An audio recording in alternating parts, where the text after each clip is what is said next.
হে নওজোয়ানেরা, যারা বিয়ে করেছেন, যারা বিয়ে করেননি, যারা বিয়ে করবেন, সবাইকে বলছি পুরুষেরা 10 মিনিট টাইম শোনেন।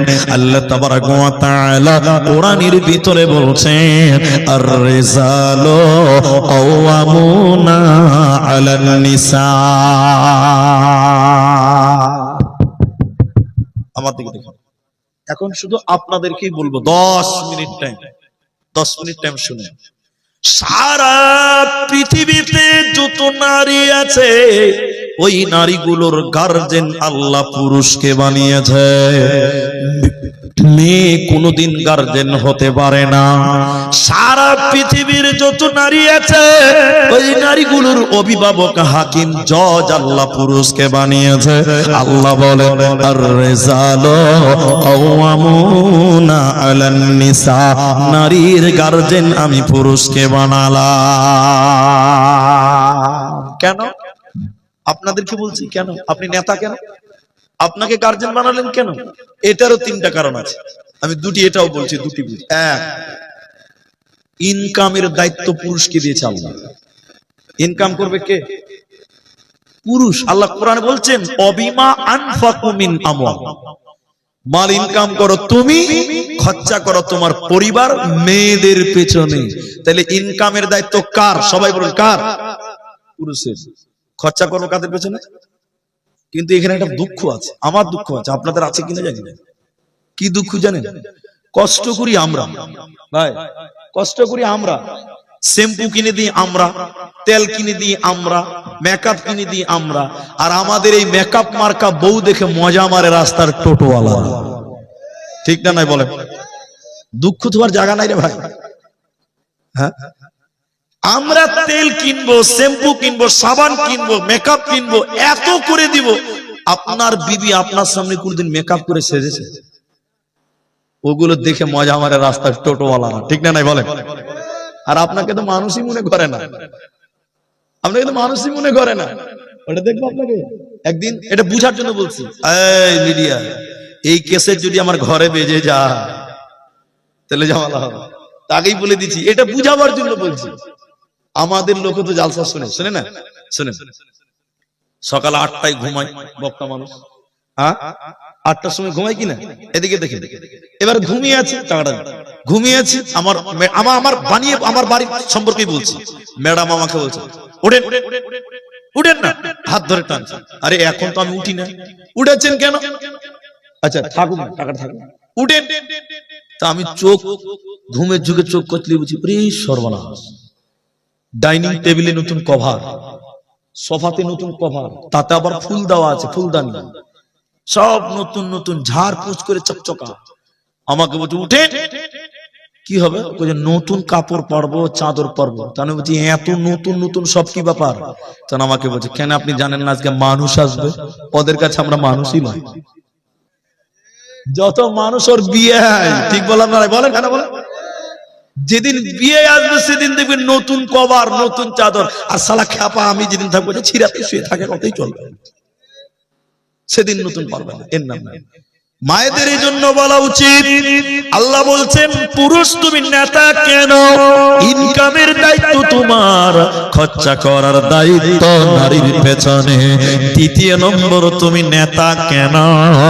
তোমাকে অভিভাবক বানানো হলো কেন? ওই নেতা শুনে নাও, তুমি 4 জন নারীর তুমি গার্জেন। একটা নারীর 4টা গার্জেন। সবাই বলুন কটা গার্জেন? একদিকে দেখেন, মুসনাদ আহমদ আছে হাদিসটা। এবার আপনাকে শুধু উপমা দিয়ে পার করব। একটা মেয়ের 4টা গার্জেন। কেমন? মেয়ে যখন জন্ম নেয়, গার্জেন থাকে তার বাপ। বাপের অবর্তমানে ব্রেন শট, পাগল, মারা গেছে তার বড় দাদা। দাদা যদি বিয়ে দিয়ে দেয়, গার্জেন চেঞ্জ হয়ে যাবে স্বামী। স্বামীও যদি মারা যায়, মেয়েটার গার্জেন হবে নিজের পেটের সন্তান। এখন 3টি জিনিস মনে রাখবেন। এই আমি এগুলো পছন্দ করি না, আপনি আমার দিকে তাকিয়ে থাকেন, এক থেকে তাকান। কোন মেয়ে তার বাবার কাছে থাকাকালী যদি গুনাহ করে, নামাজ পড়ে না, ব্যভিচারে লিপ্ত, কিয়ামতের দিন যখন জাহান্নাম যাবে, আল্লাহ তার বাবাকে বলবে, বলো তোমার অধীনে থাকাকালীন তোমার মেয়ে কেন গুনাহ করলো, জবাব দাও, জান্নাত যাও। জবাব দিতে পারবে না। বাবা বেটির গলা ধরে টেনে টেনে জাহান্নাম ভরা হবে। বাবা যদি মারা যায়, বড় দাদার অধীনে থাকাকালীন বোন যদি গুনাহ করে, গীবাত করে, নামাজ পড়বে না, কিয়ামতের দিন তার বড় দাদাকে সঙ্গে করে জাহান্নাম যাবে। আর যদি বিয়ে হয়ে যায়, আর মেয়েটা যদি পরকিয়া করে, জিনা করে, পর্দা করে না, নামাজ পড়ে না, কিয়ামতের দিন এই দাদাই স্বামীকেও সঙ্গে জাহান্নাম নিয়ে যাবে। 4 নাম্বার শুনেলেন, যদি স্বামী মারা যায়, এই মেয়েটার গার্জেন হয় তার পেটের সন্তান। এজন্য মুহাদ্দিসগণ বলেন, ও সন্তানের দল, তোমার আব্বা যদি মারা যায় আর তোমার মা যদি যুবতী থাকে, ইয়ং থাকে, তুমি লজ্জা করিও না, তুমি একটা সুন্দর আব্বা দেখে মায়ের বিয়ে দিয়ে দাও। গোটা দিনাজপুরের লোক ছি ছি করবে, ছেলে মায়ের বিয়ে দিল, কেমন কথা। কিন্তু শরীয়ত বলছে না, তুমি লজ্জাতে তুমি তোমার মায়ের বিয়ে দিবে না। তোমার মায়ের ভিতরে যৌবন আছে, যৌবন বিদ্যমান। তোমার মা যৌবনের কারণে লুকিয়ে যদি গুনাহ করে, জিনা করে, সন্তানের কিয়ামতের দিন তোমাকেও জাহান্নাম যেতে হবে। এজন্য শুনে নাও সন্তান, মায়ের পদতলে জান্নাত, এটা ইঙ্গিতে ঠিক আছে, কিন্তু আদেশের ব্যাপারে, হুকুমাতের ব্যাপারে, তোমার মা তোমার নানার বাড়ি যাবে, তোমার মা তোমার মামার বাড়ি যাবে, তোমার কাছে অনুমতি নিয়ে যেতে হবে। তুমি বেটা হয়েছো তো কি হয়েছে, আল্লাহ তোমাকে হাকিম বানিয়েছে। এজন্য পুরুষের দল, যখন তোমার অধীনে কোনো মেয়ে থাকবে, তুমি হুঁশিয়ার হয়ে যাও, সাবধান হয়ে যাও। ওই মেয়ের কারণে তোমাকে জাহান্নাম যেতে হবে। এরই কারণে পুরুষকে আল্লাহ নেতা বানিয়েছে। আল্লাহ বলেন, আর রিজালু কাওয়ামুনা আলান নিসা। লোড চাপানো হয়েছে, লোড। 2 মিনিট লাগবে, একটা কথা মাঝখানে আছে, একটু ধৈর্য ধরতে হবে। ওই ছেলেটা একাই দাঁড়িয়ে আছে, বাপ, হ্যাঁ, কাঁপছে, তাও বসবে না। হ্যাঁ জি, হ্যাঁ, দুর্নাম হয়ে গেল ভাই, তুই বসলি কেন? হ্যাঁ, শোনেন, আচ্ছা আপনাদের কি কষ্ট হয়েছে ভাই? মা বোনেরা তো আছে, তো আবার শুনেন, তাইলে লোড চাপানো হয়েছে। এবার 2টি পরামর্শ দিব আমি।